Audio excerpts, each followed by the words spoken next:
Thank you, members of the press, for joining us today. We've asked you to come today because we want to be able to address two important issues for the people of Kenya, our coalition and our continent. Number one, I will deal with Raila Odinga's engagement in the African Union Commission and his campaign to become the next chair of the AU Commission. Azimio la Umoja One Kenya Coalition Party wishes our esteemed leader, the Right Honorable Raila Amolo Odinga, the best of luck as he prepares to actively engage in the campaign for the African Union Commission, AUC chairmanship.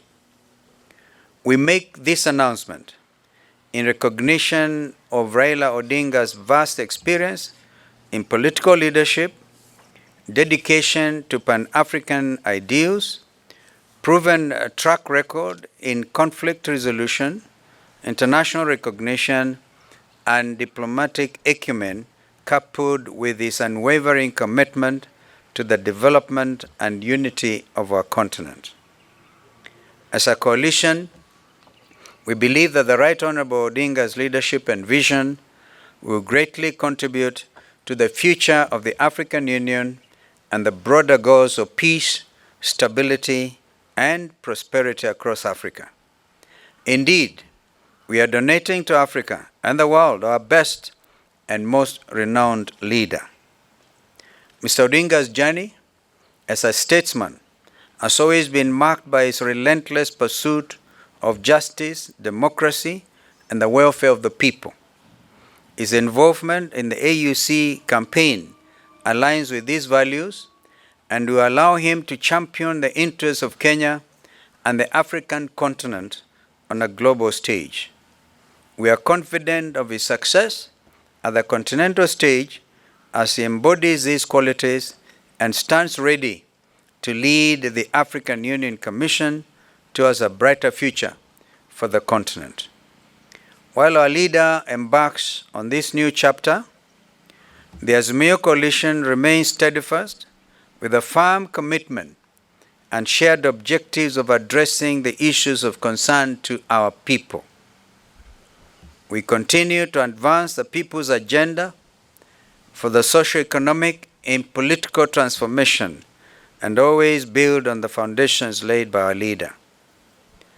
We extend our best wishes to the Right Honorable Raila Amolo Odinga as he takes on this significant role.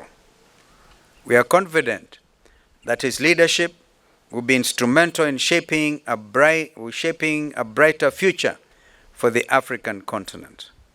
We thank the people of Kenya for their continued support and assure them that our mission for a united, prosperous, and just Kenya remains our guiding light. I'll now ask the Honorable Eugene Wamalwa to do the bit on, we said we have two agenda items. Today is Constitution 2010 Day. And for us, it's a very important matter. In fact, we hold the view we should declare a national holiday in order to commemorate the gains, the freedoms made under Constitution 2010. And this document is so critical to the welfare and the future of this country.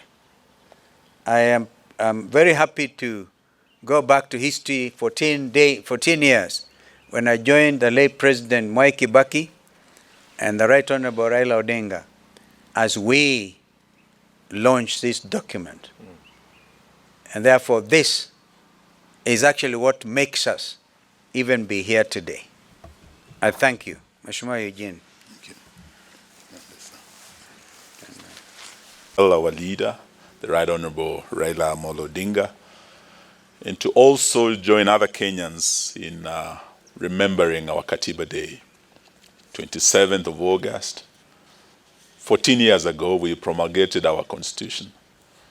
And we cannot forget that day at Uhuru Park, led by President Mwai Kibaki, Prime Minister Raila Odinga, Vice President Kalonzo Musyoka.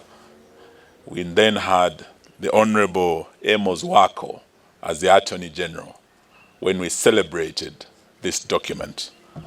And it is the document that holds us together as a country. It's a document that each leader elected swears to defend and to protect. But it's also a document that has been violated over the last 14 years. And we shall be highlighting the 14-year journey over one of the most progressive constitutions, not just on the continent of Africa, but in the world. The 14th anniversary of the Constitution of Kenya, 2010. Today, we mark 14 years since the promulgation of the Constitution of Kenya, 2010, a supreme document that stands as a cornerstone of our nation's democracy, justice, and equality. On this day, we remember the long journey that brought us to this point, a journey filled with struggle, with sacrifice, and a deep desire to build a nation that upholds the rule of law and the rights of all its citizens. The 2010 Constitution was a beacon of hope, a new beginning that promised to heal the wounds of our past and to guide us toward a bright future. It enshrined the principles of devolution, human rights, and governance, ensuring that power is exercised with transparency, accountability, and always in the service of the people of our great republic. As we reflect on the past 14 years, we must celebrate our achievements under this Constitution. Devolution has brought government closer to the people, enabling local communities to have a greater say in their development. Our Bill of Rights has provided a framework for the protection and promotion of human rights and dignity, ensuring that every Kenyan, regardless of their background, can pursue their dreams in a just society. However, as we celebrate, we must also take stock of the challenges that remain. Foremost amongst this, of course, is corruption, inequality, and the slow pace of implementation of key constitutional provisions that have been hampered and have affected the full realization of the benefits envisioned by the drafters of this great document. Specifically, over the years, the following various challenges have emerged in its interpretation and its implementation. These are some of the gaps that we want to look at and going into the future, see how they can be addressed. On devolution issues, while the Constitution decentralized power to county governments, there have been challenges in the equitable distribution of resources, delayed disbursement of resources to the devolved units, capacity building at the county level, and conflicts between the national and the county governments. Interference with devolved functions. Since the adoption of the devolved system of government, with health as one of the major devolved sectors, the national government has continued to interfere. For example, the recent recruitment of community health workers by the national government in the counties. And you find a situation where the national government wants to manage and even offering to pay half, and the county governments pay half. While this is not a concurrent function, it is a fully devolved function. So there is that interference in the counties. Also delayed legislation or certain laws required by the Constitution affecting the realization of the specific rights and functions. Completion of the full transfer of functions together with the commensurate resources is yet to be achieved 14 years later. When we come to the judiciary, there has been clearly executive interference. There have been concerns about attempts by the executive branch to undermine the independence of the judiciary, including budgetary constraints and public criticism of the decisions of the courts. Also, when you're looking at judicial accountability, while the judiciary is independent, there have been calls for more robust mechanisms to ensure accountability and integrity of the judiciary itself. When it comes to human rights and freedoms, security versus freedoms, Balancing national security and individual freedoms has been contentious, with cases where anti-terrorism laws and measures have been criticized for infringing on civil liberties. We have witnessed police brutality, particularly during these Gen Z demonstrations this year, and last year during the Azimio-led demonstrations. There were also illegal detentions against express provisions of the Constitution. And there has been really criminalization of constitutional rights and freedoms. In the past, there have been attempts to criminalize the right to assemble, to demonstrate, to picket, and petition authorities as provided under Article 37 of the Constitution of Kenya 2010. For example, the police brutality witnessed recently when we had demos against the Finance Bill 2024 and last year 2023.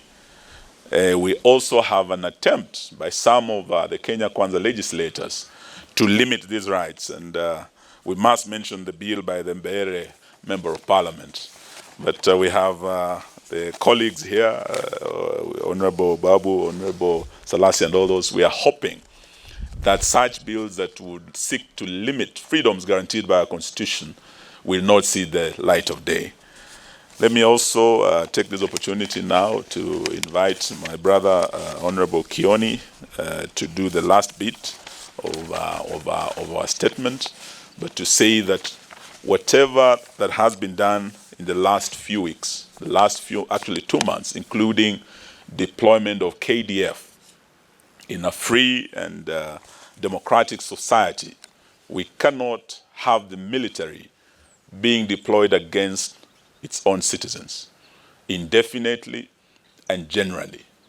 That cannot be allowed in any free and democratic society. So it is one thing that even as we remember this Constitution, we want to emphasize that the order of deployment that still remains in force should be recalled. Mheshimiwa Kioni, karibu. Opportunity. Let me also join my colleagues in wishing Baba Raila Amolo Odinga well as he embarks on the pursuit of that AU seat. We have faith in his ability to guide this continent. He has guided our opposition side of government in this country for a while. He has also been part of government for a while, and we know and appreciate his immense contribution to the governance and democracy of this country. We have the responsibility, of course, as he exits the Rokosh scene, to ensure that the part of the Constitution that requires a vibrant opposition is kept going. And under the leadership of our official leader of opposition, Mheshimiwa Stephen Kalonzo Musyoka, and all those here and many others who are not here. We believe that we have that responsibility as part of ensuring that the Constitution of 2010 is implemented.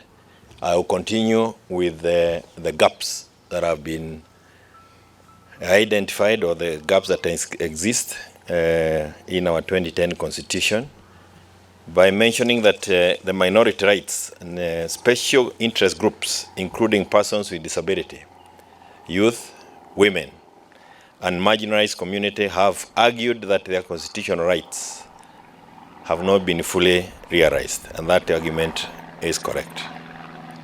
Inequality and discrimination, all Kenyans have a right to full and equal treatment and equal opportunities in political, economic, cultural, and social spheres, as envisaged in Article 27 of the Constitution of Kenya 2010. We have recently witnessed discriminative education policies in the name of higher education funding model that has since disenfranchised majority of the young people in the institution of higher learning. And even the attempt by William Ruto to explain it to the young people made him switch the cameras off midway because he could not explain that exercise that is meant to take away education and make it unavailable, and especially to the poor. Electoral system and political representation. Electoral reforms, the electoral process remains fraught with challenges, including allegations of voter fraud, election violence, and the need for more transparent and credible election management. 14 years later, in every election in Kenya, we still witness violations of the general principles of the electoral system as provided for under Article 81 of the Constitution of Kenya 2010. Gender representation remains another challenge to us as a country.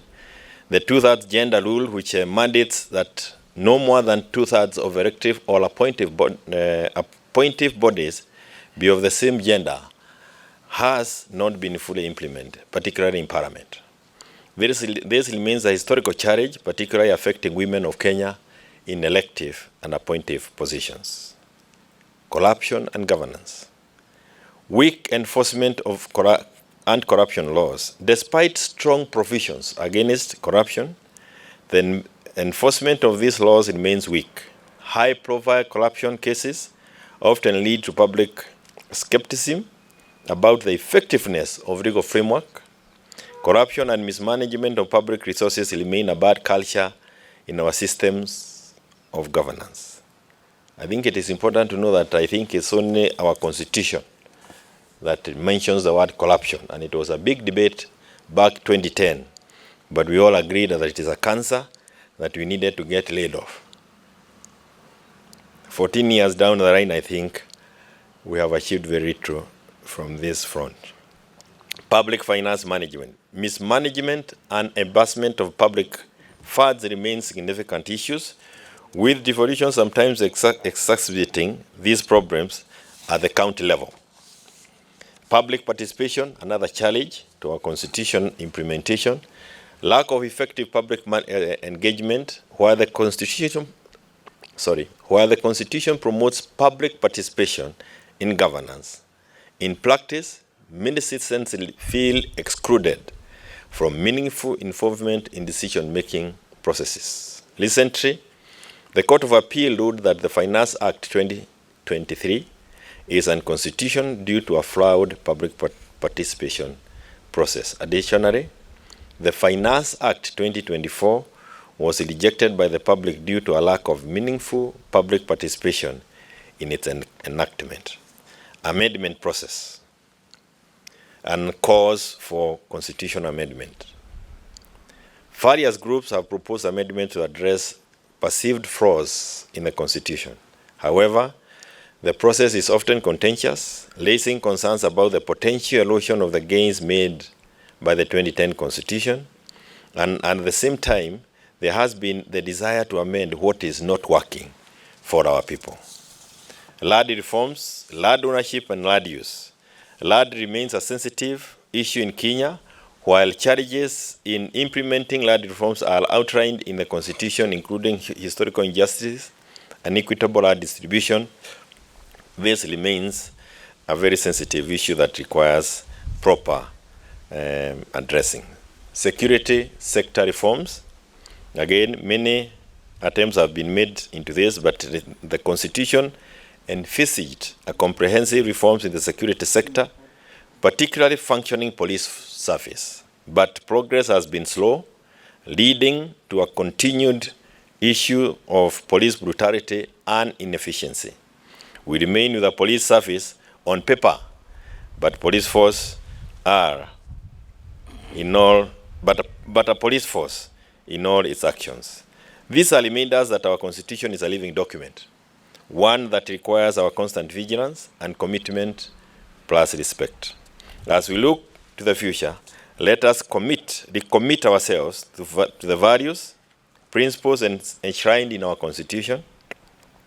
Let us work together across all divides to build a Kenya where the rule of law prevails, where every citizen is treated with fairness and dignity, and where our institutions serve the public good. The Constitution of Kenya 2010 is not a legal document. It's a social contract between the government and the people. It is the embodiment of our collective aspirations for a better Kenya. As we move forward, let us ensure that its spirit continues to guide us in our quest for a just, equitable, and prosperous nation. We thank you. God bless the official leader of opposition and the opposition in this country, and God bless Kenya. Amen. Thank you. Thank you. So now, Thank you very much. Ladies and gentlemen, I take this opportunity to wish our Azimio leader, my party leader, Raila Amolo Odinga, Baba, well as he embarks on his journey to be the AUC chairperson. Ladies and gentlemen, you all know that Raila Amolo Odinga has really played a significant role in this nation. He is remembered as an icon who championed for democracy and fought for multipartyism.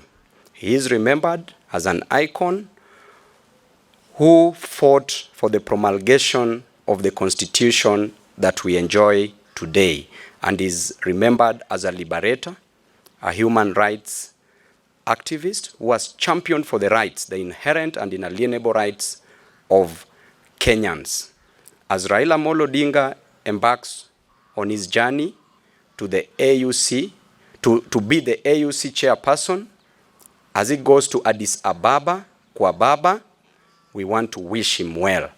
As we remain behind, we will do that which he would have done if he was still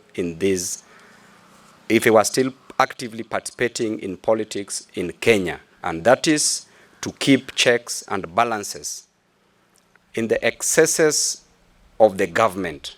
We will ensure, as those who are remaining in opposition, that we fight for Kenyans. We will ensure that the government, that which they promised, is indeed delivered to the Mama Mboga and to the hustlers. And lastly, we will ensure that we fight against the new university funding model that is not in tandem with the spirit of our constitution and is against the right to access quality education. Thank you, and God bless you. Thank you very much. I also want to take this opportunity to join my leaders in congratulating the Right Honorable Raila Amolo Odinga as he embarks on his journey to Addis. And just to say two things. One, that constitutional rights are not privileges or favors that a government gives to its people. That the government is itself a creature and a subject of the Constitution. Unleashing the military on the Kenyan people, as this government did, was the lowest moment for me in the 14 years of the Constitution 2010. Because armies across the world are trained to do three things. They are trained to fight, they are trained to kill, they are trained to die for their countries. It was a low moment for us, and we hope we don't get back there. Lastly, as the leaders gather in State House today to launch officially Baba's journey to Addis, I'm hoping that our leader, the Right Honorable Raila Amolo Odinga, on the sidelines will take time to whisper to President William Ruto that he has a duty of care to protect this constitution on this Katiba Day. Because you'll be remembered by Kenyans that while Raila fought so hard for the promulgation of this constitution, President Ruto then was opposed to this constitution. I thank you. Thank you. We must observe. Wow, my friend. That's a good one. The answer to your first question is a very big yes. And as I say yes, we are ready to do our duty to God and our country. Once upon a time, I was a chief commissioner of Kenya Scouts, and that's part of the Scout motto, to do your duty to God and your country. But as I do that, I'm not alone. We are with the majority of our people who expect that this administration will be kept on its feet. In fact, they will see opposition that they have never seen before. I can tell you that. And so it will be a team, a case of first among equals. And as you can see, this team is growing. It may be thin on the floor of the House. And remember, we talked about state capture, even of Parliament. We are aware of that. But even if 30, 20, 10 members of Parliament remain faithful to this document with regard to holding the government accountable, believe you me, they'll be representing the great majority of the Kenyan people. Kwa hivyo, usifadhaike ndugu yangu, tuko tayari. Na Mungu akiwa mbele yetu, yote yawezekana. Kumbuka the clarion call of Azimio, inawezekana. Na pia vijana wetu anguka nayo. Okay, tutaanguka nayo. Okay, Babu. Yeah, maybe before Babu. Yeah. To what Seth has raised before the Honorable Babu Owino responds to a very challenging question. But he's a man of letters and he's a man of great wisdom. I'm sure he'll be equal to the task. Just to confirm to the country that as we salute our leader, the Right Honorable Raila Odinga, the man we all rallied behind as we went into the last general election, a man who received actually the greatest support across this country. Over 6 regions out of our 8 regions supported him. The majority of the counties supported him. Majority of constituencies supported. We believe he won that election. But with what was decided, we accepted to move on. We salute him and we thank him for his leadership. Kwa ile azimio la umoja wa Kenya, he has done very, very well. Now we are releasing him aende kwa kazi ya azimio la umoja wa Afrika. Amekuwa baba wa Kenya na tunaamini anatosha kuwa baba wa Afrika. Ataendelea kuwa baba. But in Azimio, there will be no vacuum. We are several parties, constituent parties of Azimio, and we've been very blessed to have very serious leadership in our coalition. Right Honorable Raila Odinga was the 2nd Prime Minister of the Republic of Kenya. And we believe he should have been the 5th President of the Republic of Kenya if Chebukati didn't do what he did. As he leaves, the next ranking member of the leadership of our coalition is the Honorable Stephen Kalonzo Musyoka, who was the 10th Vice President of the Republic of Kenya. So as we stand before the nation, it's a case of the first amongst equals. And we have by consensus, and I believe many of us who are in this coalition have all consented to him taking over the leadership of our coalition. We have great faith in his leadership, his experience as the 2nd highest ranking leader in our coalition, a very experienced diplomat, a great lawyer who has a clean record, a man of God, a man of integrity. We have no doubt that even as Baba leaves to Addis, there will be no lack of leadership in our great coalition. In fact, we'll just get stronger. From tomorrow, we start the journey. We will be having our first town hall meeting at Ufungamano. We will be engaging the Gen Zs and the youth of Kenya, private sector. We will be engaging civil society on matters of defending this constitution, wide-ranging matters from education, the model that Babu Owino, who was a great student leader, has talked about. We will be engaging to look at all these matters, devolution, and we'll be looking at how we will then be charting the way forward as a coalition to take this country to the next level as a government in waiting. Thank you very much. Perhaps before Babu. Possibility to be in opposition. I was elected as a member of parliament for Embakasi's constituency, and democracy dictates that there be a government and equally there be opposition. Going by the doctrine of separation of powers, checks and balances, as was opined by a gentleman called Charles Louis, the seconded the Baron de Montesquieu. In the 16th century, he did give me a role to keep checks and balances to this defunct government. As to your second question, the Bible says in Ecclesiastes 3 that there's a time and a season for everything. It is my time now to be in opposition and to be in ODM. As per tomorrow, it is tomorrow's problem. We will handle it tomorrow. Thank you. Well done, Babu. Wisdom, Well done. wisdom. Well done. Kwamba wakati tulikuwa tunapitisha hii katiba ama wakati kulikuwa na yale mafurutano na mifurugo ya hii katiba, Parliament had been captured, not for 1 year or 2 years, but for the longest time. But Kenyans were able to rise up, and eventually today we are able to say that we have a constitution better than many across the globe, and a constitution that we celebrate today, and one that we wish to ensure that we keep William in check so that he implements.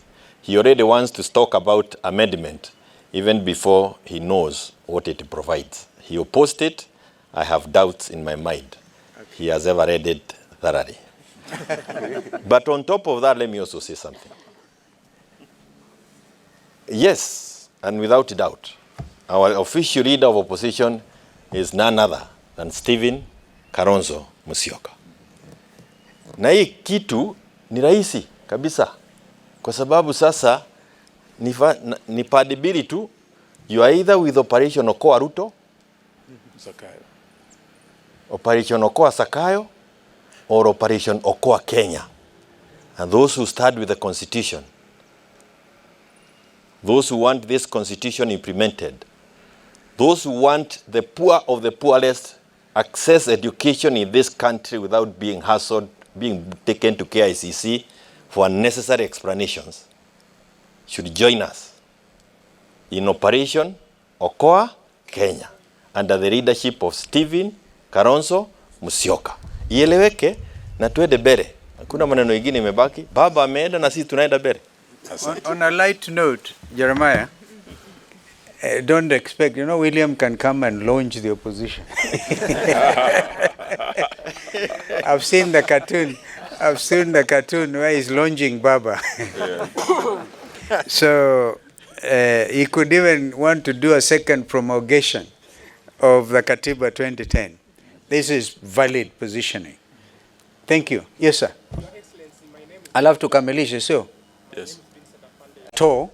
I refer you, Vincent, to the work, the very important work, though sometimes controversial, under the National Dialogue Committee, where I was privileged to be the co-chair. Remember that.